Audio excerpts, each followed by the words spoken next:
भारत के 100% rail track electrified होने जा रहे हैं।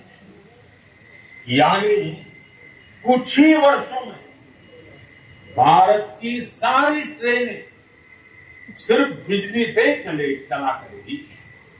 इससे पर्यावरण की कितनी बड़ी मदद होगी आप अंदाजा लगा सकते हैं। 9 वर्षों में सोलर पैनल से बिजली बनाने वाले रेलवे स्टेशनों की संख्या भी 1200 से ज्यादा हो गई है। लक्ष्य यही है कि आने वाले समय में सभी स्टेशन ग्रीन एनर्जी बनाएं।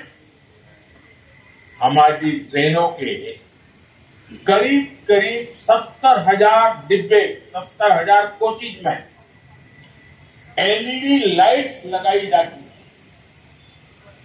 ट्रेनों में बायो टॉयलेट की संख्या भी 2000